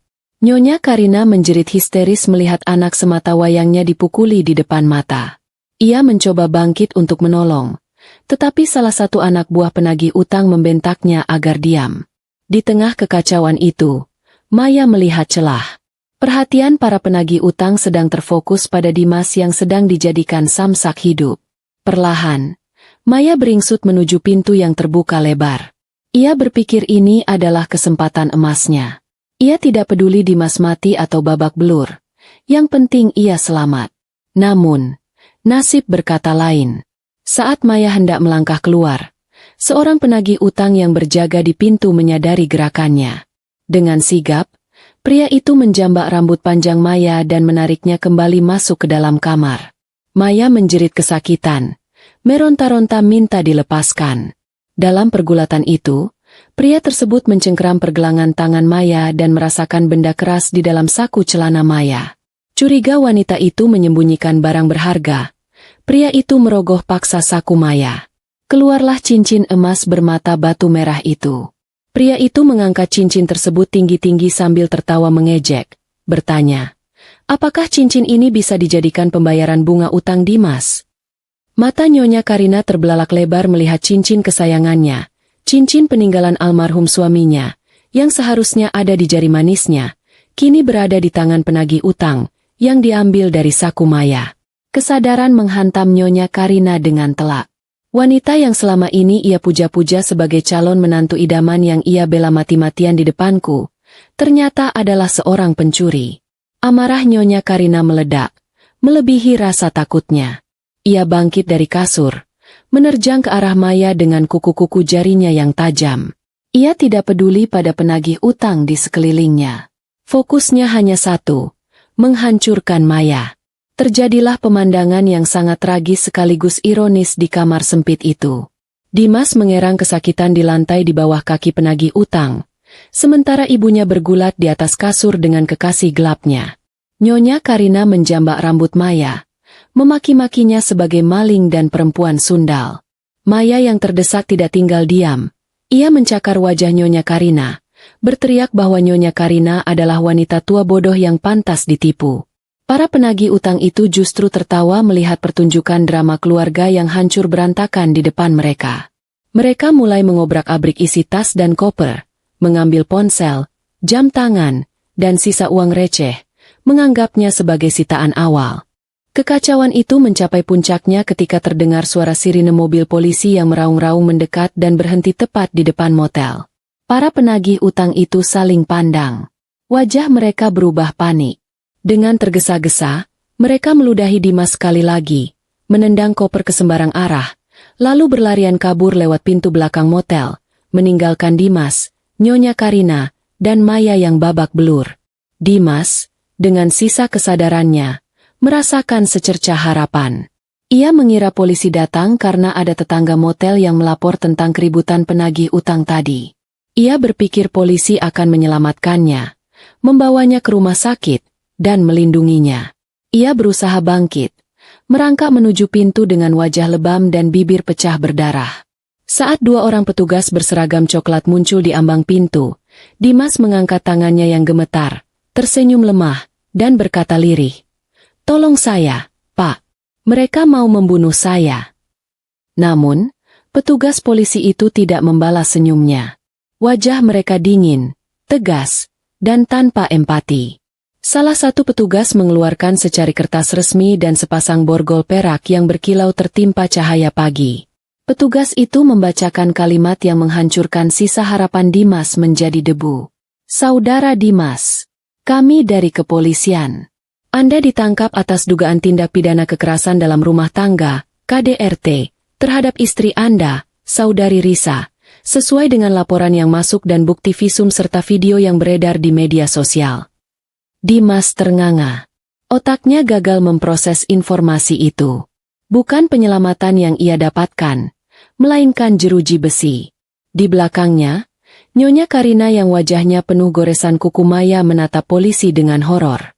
Maya yang duduk di pojok kamar sambil memegangi rambutnya yang rontok juga ikut pucat. Polisi lain masuk dan berkata bahwa Nyonya Karina dan Maya juga harus ikut ke kantor polisi untuk dimintai keterangan sebagai saksi mata dan atas dugaan persekongkolan. Pagi itu berakhir dengan Dimas diseret keluar dari motel dengan tangan terborgol.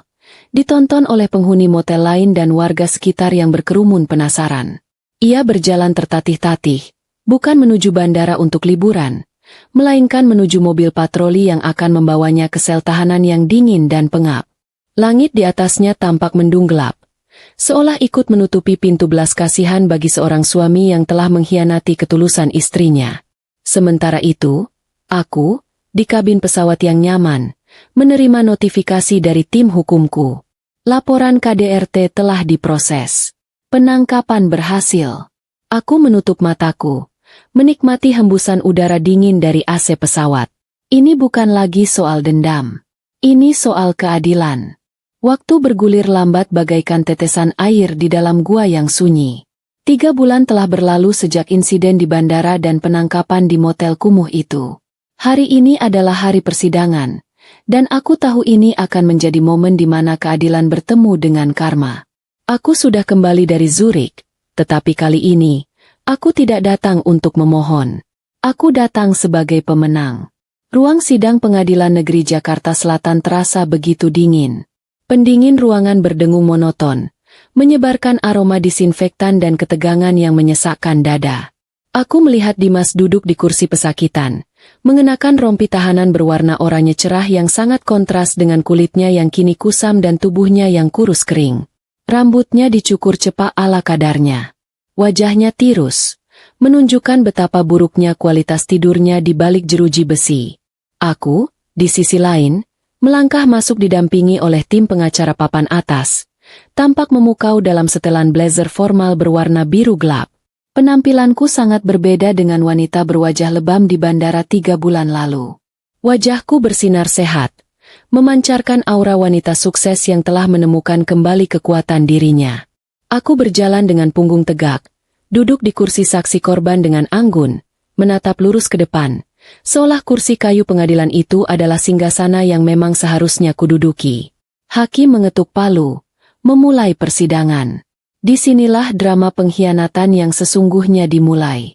Sebuah pertunjukan di mana tikus-tikus yang terpojok akan saling menggigit demi menyelamatkan diri sendiri. Saksi pertama yang dipanggil adalah Nyonya Karina. Wanita tua itu berjalan tertatih-tatih menuju kursi saksi. Ia tampak jauh lebih tua dari usianya. Rambutnya yang memutih tidak lagi disemir, dan pakaiannya lusuh. Ketika jaksa penuntut umum bertanya tentang kejadian penamparan di bandara dan apakah ia mengetahui perilaku kasar anaknya selama ini, Nyonya Karina melakukan manuver yang membuat hati Dimas hancur berkeping-keping. Dengan air mata palsu yang mengalir deras, Nyonya Karina bersaksi di bawah sumpah. Ia mengatakan bahwa dirinya hanyalah seorang ibu tua yang lemah dan tidak tahu apa-apa. Ia mengklaim bahwa Dimaslah yang selama ini memaksanya untuk membenci aku. Saya takut pada anak saya, Pak Hakim. Ratap Nyonya Karina dengan suara bergetar yang dibuat sedramatis mungkin. Dimas itu temperamental. Kalau saya tidak menuruti kemauannya untuk memusuhi Risa, dia akan membentak saya. Saya sebenarnya sayang sama Risa, tapi saya diancam oleh Dimas. Saya dipaksa ikut ke bandara, dipaksa ikut memaki Risa. Saya ini korban anak durhaka, Pak Hakim. Dimas terbelalak menatap ibunya. Ia ingin berteriak menyangkal semua kebohongan itu. Ia ingin mengingatkan ibunya bahwa ibunyalah yang selalu berbisik di telinganya bahwa aku pelit, bahwa istri harus tunduk, bahwa uangku adalah hak mereka. Namun, pengacaranya menahan bahu Dimas, menyuruhnya diam. Dimas merasakan sakit yang lebih perih daripada pukulan penagih utang. Ibu kandungnya sendiri, orang yang ia bela hingga ia menampar istrinya, kini membuangnya seperti sampah demi menghindari jeratan hukum. Saksi berikutnya adalah Maya, mantan kekasih gelap yang menjadi pemicu semua ini. Maya masuk dengan wajah tertunduk, mengenakan pakaian sopan yang tertutup, mencoba membangun citra wanita lugu yang tersesat. Kesaksian Maya tak kalah mematikan. Di hadapan hakim, Maya mengaku bahwa ia tidak tahu Dimas sudah beristri pada awalnya. Sebuah kebohongan besar yang membuatku tersenyum sinis di kursiku. Saya ditipu, Pak Hakim, ucap Maya dengan suara lirih. Mas Dimas mengaku sebagai duda kaya raya yang sedang mencari pendamping hidup. Dia menjanjikan kemewahan, menjanjikan liburan ke luar negeri. Saya tidak tahu kalau uang itu hasil memeras istrinya. Kalau saya tahu, saya tidak akan mau. Saya juga korban kebohongan laki-laki ini. Maya melemparkan semua kesalahan pada Dimas. Ia menyangkal ikut memanas-manasi suasana di bandara. Ia menyangkal pernah menghina. Ia memposisikan dirinya sebagai gadis polos yang terjebak dalam jaring manipulasi Dimas. Dimas menatap Maya dengan tatapan nyalang. Wanita yang dulu bermanja-manja padanya, yang berkata, "Aku mencintaimu selamanya." Mas, kini menikamnya tepat di jantung di depan hukum.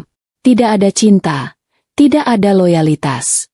Semua itu palsu, seplastik kartu kredit yang gagal digesek di bandara. Ketika giliran aku memberikan kesaksian tambahan, suasana hening seketika. Aku tidak berteriak, tidak menangis, dan tidak memaki. Aku hanya menyerahkan sebuah berkas tebal kepada hakim. Itu bukan sekadar bukti KDRT.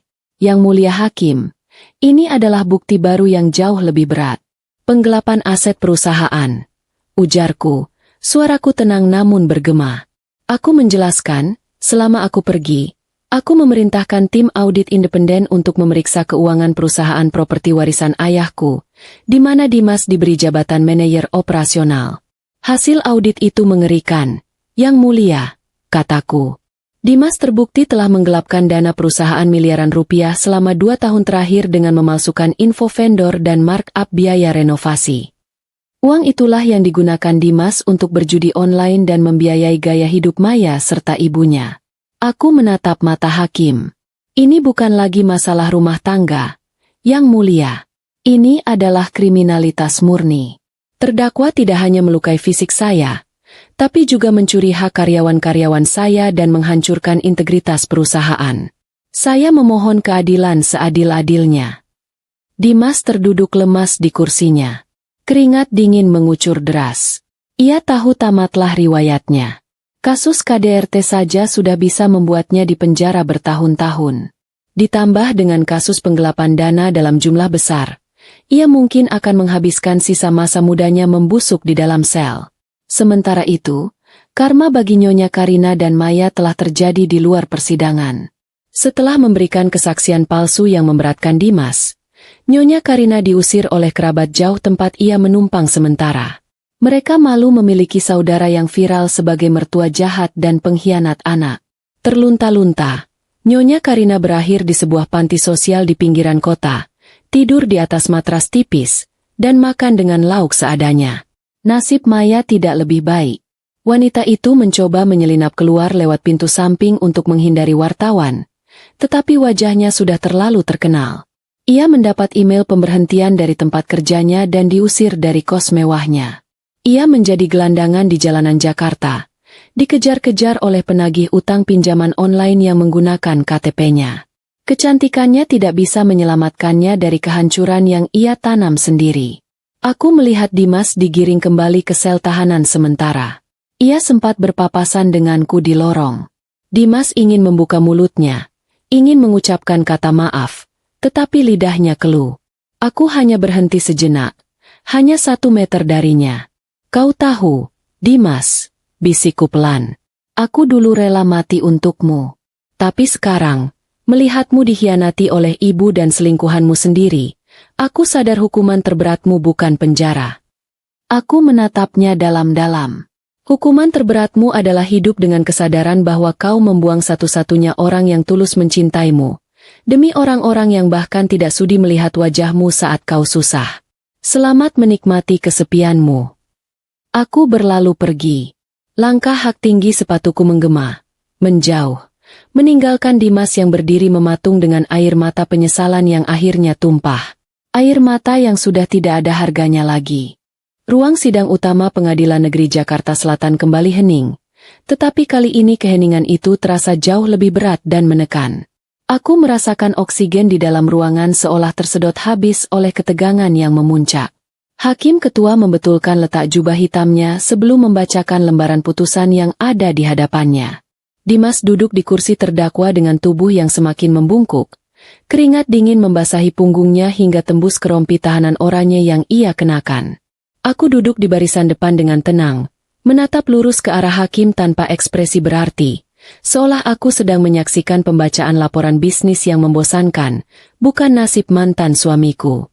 Suara hakim memecah kesunyian, membacakan vonis dengan intonasi datar namun tegas yang menggema ke seluruh penjuru ruangan.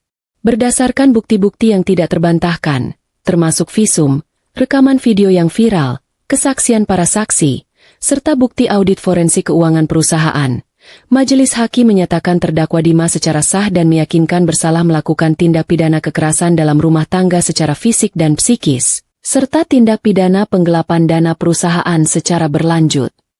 Hakim menjatuhkan hukuman pidana penjara selama 12 tahun, ditambah kewajiban membayar denda dan ganti rugi kepada perusahaan sebesar miliaran rupiah.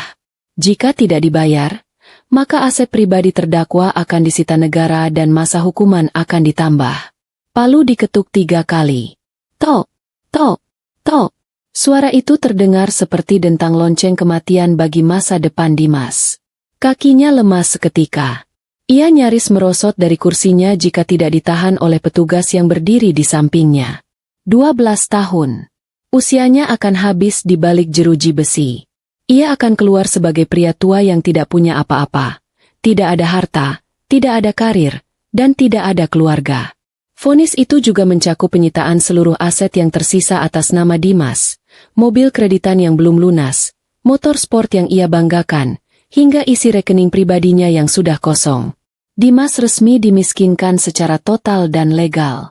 Ia menoleh ke belakang, mencari wajah ibunya atau Maya, berharap ada setitik simpati. Namun, bangku pengunjung kosong. Mereka sudah kabur lebih dulu sebelum palu diketuk. Takut terseret lebih jauh. Sementara itu, di luar gedung pengadilan, karma terus bekerja dengan presisi yang menyakitkan. Maya mencoba menyelinap keluar lewat pintu samping untuk menghindari wartawan. Namun, wajahnya yang sudah terlalu terkenal membuatnya mudah dikenali. Sekelompok ibu-ibu yang geram melihat videonya di bandara meneriakinya, melempari Maya dengan botol air mineral kosong dan sisa makanan. Maya berlari terbirit-birit. Air matanya tumpah karena rasa malu dan takut. Penderitaan Maya baru saja dimulai. Ponselnya berdering terus-menerus, bukan dari teman yang ingin menghibur, tetapi dari nomor-nomor asing yang meneror. Para penagih utang pinjaman online yang menggunakan kartu identitasnya akibat ulah Dimas. Tanpa pekerjaan, tanpa tempat tinggal, dan dikejar utang, Maya yang dulu sombong dan manja kini menggelandang di jalanan Jakarta, menyadari bahwa kecantikannya tidak bisa menyelamatkannya. Bagi Nyonya Karina, karma datang dengan cara yang sunyi namun menyakitkan. Setelah memberikan kesaksian palsu, ia diusir oleh kerabat jauh tempat ia menumpang. Mereka malu memiliki saudara yang viral sebagai mertua jahat dan pengkhianat anak. Terlunta-lunta dengan tas pakaian yang berat, Nyonya Karina mencoba melakukan satu hal nekat. Ia naik ojek menuju rumah orang tuaku, berharap besanku itu masih punya hati nurani untuk menampung wanita tua sepertinya. Sesampainya di gerbang rumah orang tuaku yang megah, Nyonya Karina dihadang oleh satpam. Ia memohon-mohon, bahkan bersujud di aspal panas. Namun, satpam itu menyampaikan pesan dingin dari ibuku. "Maaf, Bu. Nyonya berpesan bahwa beliau tidak mengenal Ibu. Beliau juga bilang panti sosial milik pemerintah lebih cocok untuk menampung orang yang tidak punya keluarga." Nyonya Karina hancur. Akhirnya, Satpol PP yang sedang berpatroli mengamankan Nyonya Karina karena dianggap gelandangan yang mengganggu ketertiban umum. Ia dibawa ke panti sosial, menjalani hari tua dalam penyesalan yang tak berujung, tanpa ada anak atau menantu yang akan menjenguknya. Seminggu setelah vonis, aku memutuskan untuk mengunjungi Dimas di Rutan Cipinang untuk yang terakhir kalinya, sebelum ia dipindahkan ke Lapas Nusa Kambangan. Di ruang kunjungan yang dibatasi kaca tebal dan jeruji besi, Dimas dibawa masuk oleh petugas. Penampilannya sangat mengenaskan. Rambutnya dicukur habis. Wajahnya kusam penuh jerawat dan bekas luka yang belum sembuh. Tubuhnya kurus kering, seperti tulang berbalut kulit. Aura kesombongan yang dulu selalu ia pancarkan telah lenyap sepenuhnya, digantikan oleh aura keputusasaan yang gelap.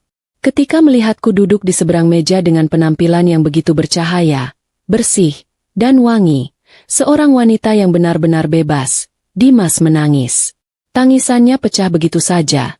Tangisan seorang pecundang yang menyadari betapa bodohnya ia melepaskan berlian demi menggenggam kotoran. Risa, maafkan Mas. Ris, Mas salah, Mas bodoh. Racau Dimas dengan suara serak. Tolong bantu Mas. Mas tidak kuat di sini. Makanannya basi. Mas dipukuli narapidana lain setiap malam. Tolong bicara pada pengacara. Ringankan hukuman Mas.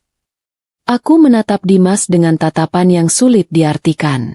Bukan benci, bukan marah, melainkan tatapan kasihan. Seperti melihat seekor anjing sakit yang sekarat di pinggir jalan. Aku meletakkan sebuah amplop coklat di atas meja. Aku datang bukan untuk mendengarkan janjimu yang tidak berharga itu, Dimas. Kataku dengan suara lembut namun tegas. Aku datang untuk menyerahkan salinan akta cerai kita. Pengadilan agama sudah mengabulkan gugatanku kemarin. Kita sudah sah bercerai secara negara dan agama. Tidak ada lagi hubungan di antara kita. Dimas menggeleng-gelengkan kepalanya histeris, menolak menyentuh amplop itu. Tidak, Riz. Jangan tinggalkan Mas. Siapa yang akan mengurus Mas? Ibu sudah tidak ada kabar. Maya menghilang. Cuma kamu yang Mas punya. Aku tersenyum tipis. Sebuah senyuman yang menyeratkan pelepasan beban yang luar biasa. Itulah intinya. Dimas, kamu sendirian sekarang. Karena pilihanmu sendiri. Kamu membuang istri yang tulus. Kamu memanfaatkan ibu yang serakah. Dan kamu berselingkuh dengan wanita yang materialistis. Sekarang nikmatilah hasil panen dari apa yang kamu tanam. Aku berdiri, merapikan blazerku. Aku menatap mata Dimas dalam-dalam untuk terakhir kalinya. Terima kasih, Dimas. Tamparan Nyonya Karina di bandara hari itu adalah hal terbaik yang pernah terjadi padaku. Rasa sakit itu membangunkanku dari tidur panjang. Tanpa tamparan itu, mungkin aku masih menjadi istri bodoh yang membiayai parasit sepertimu. Sekarang aku bebas. Aku berbalik dan berjalan menuju pintu keluar tanpa menoleh lagi. Meski Dimas berteriak-teriak memanggil namaku hingga suaranya habis dan diseret paksa oleh petugas kembali ke selnya yang gelap. Aku melangkah keluar dari gedung penjara, menghirup udara bebas dalam-dalam. Langit Jakarta yang biasanya abu-abu hari ini terlihat begitu biru dan cerah. Keadilan telah ditegakkan, karma telah terbayar lunas, dan buku lama telah kututup rapat-rapat. 6 bulan telah berlalu sejak badai kehidupan itu menghantam dan berlalu pergi. Kehidupanku telah berubah drastis, jauh lebih baik daripada yang pernah kubayangkan sebelumnya. Bisnis properti dan catering yang kukelola berkembang pesat. Tanpa adanya kebocoran dana yang dulu dilakukan Dimas, keuntungan perusahaan melonjak tajam. Aku menggunakan keuntungan itu untuk memperluas usahaku dan membuka yayasan amal bagi korban kekerasan dalam rumah tangga. Sebuah dedikasi nyata dari pengalaman pahitku. Pagi ini, aku sedang membantu ibuku merapikan syal rajut ke dalam tas tangan. Ayahku sibuk mengecek paspor dan tiket sambil bersenandung kecil. Hari ini, kami akan berangkat ke Eropa untuk liburan musim semi selama 3 minggu. Ini adalah perjalanan yang sudah lama kuimpikan. Membawa kedua orang tuaku keliling dunia dengan uang hasil kerja kerasku sendiri. Di dalam pesawat kelas utama maskapai bintang 5, aku duduk nyaman. Ayah dan ibuku duduk di kursi seberang lorong. antusias memencet-mencet tombol fitur kursi canggih itu seperti anak kecil. Aku memandang mereka dengan mata berkaca-kaca karena bahagia. Inilah kebahagiaan yang sesungguhnya. Aku iseng menyalakan layar televisi di hadapanku untuk mencari hiburan. Aku memindahkan saluran ke kanal berita nasional. Tiba-tiba, sebuah tayangan berita menarik perhatianku. Judul berita itu tertulis besar di layar. Pemindahan narapidana kelas kakap ke lapas Nusa Kambangan. Di antara barisan narapidana berwajah garang, terselip satu sosok pria kurus kering dengan kepala plontos dan wajah cekung. Itu Dimas. Ia terlihat sangat tua dan rapuh, berjalan pincang karena kakinya diseret rantai besi. Wajahnya kotor, matanya kosong menatap tanah, seolah jiwa di dalam tubuh itu sudah mati. Narator berita menyebutkan bahwa Dimas dipindahkan karena terlibat perkelahian utang piutang di rutan sebelumnya. Di sudut layar yang lain, sekilas terlihat cuplikan berita tentang penertiban gelandangan di mana wajah Nyonya Karina terlihat sedang duduk melamun di teras panti sosial, dan foto buronan kasus penipuan pinjaman online yang menampilkan wajah Maya. Aku menatap layar itu selama beberapa detik. Tidak ada senyum kemenangan yang jahat. Tidak ada rasa puas yang berlebihan. Yang ada hanyalah sebuah perasaan netral. Sebuah penerimaan bahwa hukum tabur tuai itu nyata dan absolut. Dimas, Nyonya Karina, dan Maya kini hanyalah serpihan berita kriminal di televisi, orang asing yang tidak lagi relevan dalam hidupku. Dengan gerakan perlahan dan anggun, aku menekan tombol daya pada kendali jarak jauh. Layar TV menjadi hitam, memadamkan wajah-wajah masa lalu itu selamanya.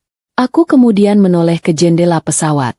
Mesin pesawat menderu bertenaga, mengangkat burung besi raksasa itu meninggalkan aspal panas Jakarta, menembus awan putih menuju langit biru yang tak berbatas. "Risa, kamu mau pesan makan apa nanti?" tanya ibu dari seberang lorong. Aku menoleh dan tersenyum lebar. Senyum paling tulus yang pernah kumiliki. "Apa saja, Bu. Asal makan sama ibu dan ayah. Semuanya pasti enak." Aku menyandarkan punggungku, menarik selimut lembut sebatas dada, dan menutup mataku. Badai telah berlalu, menyisakan tanah yang subur untuk bunga-bunga baru bermekaran. Kini, di ketinggian 30.000 kaki, aku menyambut datangnya kebebasan abadi dalam hidupku, menuju surga yang kubangun dengan tanganku sendiri. 2 tahun telah berlalu sejak palu hakim diketuk, sejak tangisan Dimas menghantam kaca pembatas di ruang kunjungan penjara, dan sejak aku terakhir kali menghirup udara beraroma dendam. Musim dingin dan badai kehidupan telah lama berlalu, digantikan oleh musim semi abadi dalam jiwaku. Kini, di balik jendela kantor baruku yang berlatar belakang cakrawala Jakarta yang membentang luas, aku melihat keindahan yang datang dari kekuatan melepaskan. Bisnis properti dan catering yang kurintis berkembang pesat, tumbuh menjadi kerajaan yang jauh lebih besar dan lebih stabil tanpa adanya parasit keuangan. Aku tidak lagi hanya dikenal sebagai istri sultan yang viral, tetapi sebagai pengusaha wanita inspiratif yang tangguh dan dermawan. Aku mendirikan Yayasan Mawar Tegar, sebuah rumah singgah dan pusat bantuan hukum bagi para korban kekerasan dalam rumah tangga. Mengubah bekas lukaku menjadi mercusuar bagi wanita lain adalah bentuk penyembuhan tertinggi bagiku. Pagi ini, aku meminum teh herbal hangat di ruang kerjaku, meninjau laporan keuntungan kuartal yang melampaui target. Keuntungan ini terasa murni, bebas dari noda manipulasi dan pengkhianatan. Aku merasakan kedamaian yang belum pernah kurasakan selama 5 tahun pernikahan hambar itu.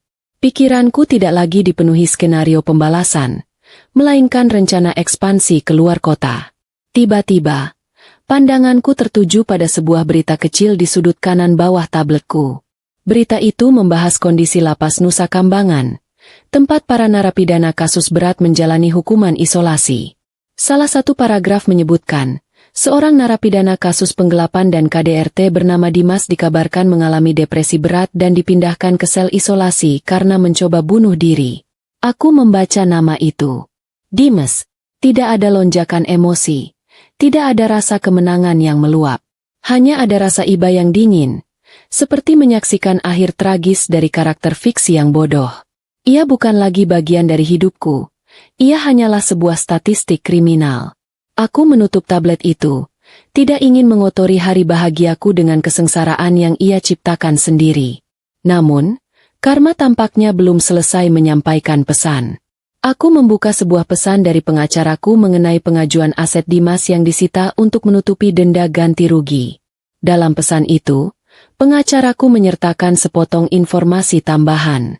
Nyonya Karina, setelah beberapa kali kabur dari panti sosial dan mencoba kembali ke lingkungan lamanya, akhirnya ditangkap kembali. Ia sempat mencoba mencari perhatianku atau orang tuaku, tetapi gerbang rumahku selalu tertutup rapat. Dia kini ditempatkan di panti sosial dengan pengawasan ketat. Tidak bisa lagi sesumbar tentang anak atau hartanya. Bahkan, para penghuni panti lainnya menjauhi dia karena reputasinya sebagai mertua Dajjal sudah menyebar hingga ke sana. Aku membayangkan Nyonya Karina, yang selalu haus akan gengsi, kini dipaksa hidup tanpa kehormatan sosial sedikitpun, hukuman yang jauh lebih menyakitkan daripada kemiskinan itu sendiri. Itu adalah ironi yang lucu, melihat bagaimana wanita yang mendambakan kehidupan ratu harus berakhir di tempat tidur matras tipis. Lalu ada Maya. Pengacaraku menyebutkan, Maya sempat mencoba bekerja lagi, tetapi jejak digitalnya sebagai pelakor viral membuatnya dipecat berulang kali. Kasus utang pinjaman online Dimas yang menggunakan KTP-nya juga terus memburunya. Terakhir kali terdeteksi, Maya meninggalkan Jakarta dan mencoba hidup berpindah-pindah. Ia hidup dalam ketakutan, tidak bisa menggunakan media sosial, dan tidak bisa menikmati kecantikannya sebagai modal hidup.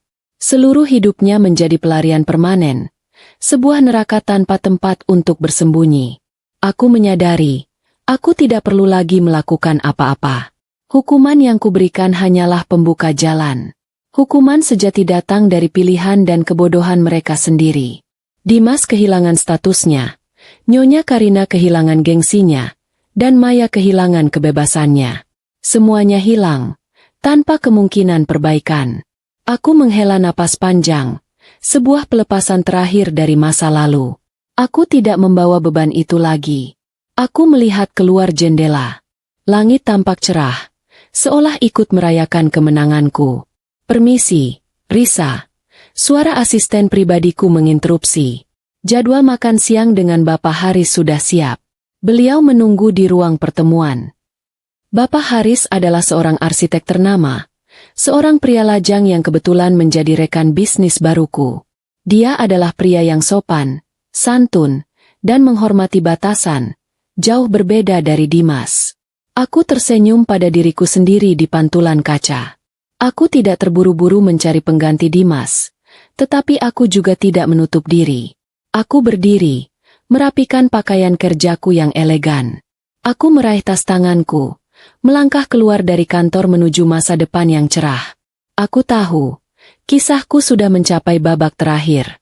Tidak ada lagi sisa-sisa pengkhianatan yang bisa menyentuhku. Aku telah menggunakan kehancuran itu sebagai pupuk, dan kini, aku mekar dengan indah, seluas langit biru di luar sana. Aku menaiki lift mewah, menuju pertemuan bisnis yang menjanjikan, meninggalkan 3 jiwa yang membusuk dalam kesunyian yang mereka ciptakan. Aku telah mengubah air mataku menjadi berlian, dan aku akan memastikan berlian itu bersinar selamanya. Aku berdiri di Terminal 3 Bandara Soekarno-Hatta, setahun penuh setelah pemindahan Dimas ke Pulau Penjara dan setahun penuh setelah aku meresmikan kebebasanku. Kali ini, aku tidak datang untuk liburan.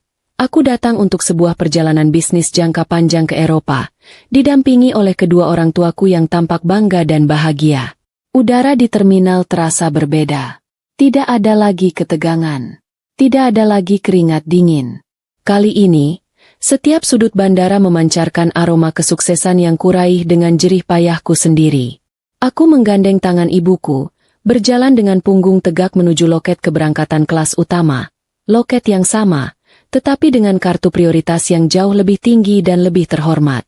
Ayahku bercanda tentang betapa repotnya aku harus membawa 2 koper penuh dokumen untuk pertemuan di Zurich, dan ibuku menertawakan Dimas, yang kini hanya menjadi nama yang kusebut sebagai mantan suamiku. Mereka telah memproses rasa sakitku, dan kini, mereka merayakan kemenanganku. Saat kami berjalan, langkah kakiku tanpa sadar melambat ketika melewati titik pertemuan Gate 2, tempat di mana drama paling memalukan dan paling transformatif dalam hidupku terjadi. Di sanalah, Nyonya Karina melayangkan tamparan, dan di sanalah, Dimas serta Maya tertawa. Aku berhenti sejenak. Aku melihat ke sudut itu. Di sana, seorang wanita sedang membungkuk merapikan barang bawaannya, dan di sebelahnya, seorang pria mengobrol dengan tenang. Tidak ada teriakan. Tidak ada air mata. Tidak ada darah. Tempat itu tampak biasa, sunyi, dan tidak berkesan. Aku menahan napas sejenak, mencoba mencari sisa-sisa rasa sakit yang dulu pernah merobek hatiku. Aku mencari sisa-sisa amarah yang dulu membakar jiwaku. Namun, yang kutemukan hanyalah kehampaan.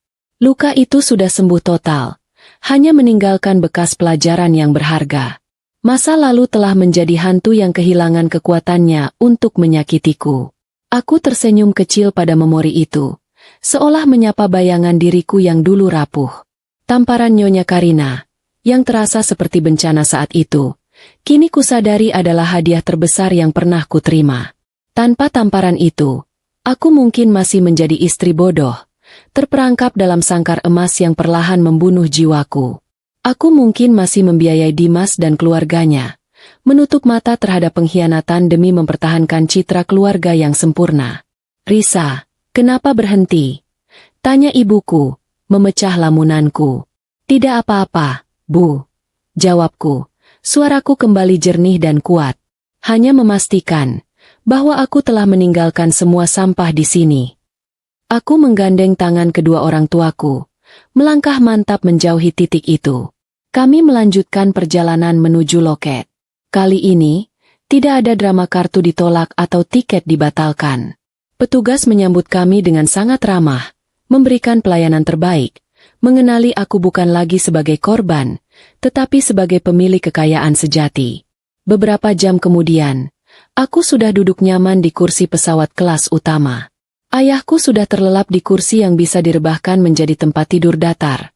Sementara ibuku sibuk membaca majalah bisnis yang menampilkan diriku di halaman depan. Aku memandang keluar jendela, menatap awan putih yang membentang tanpa batas. Aku menyadari, perjalanan ini bukan hanya soal urusan bisnis. Ini adalah perayaan kebebasan yang mutlak.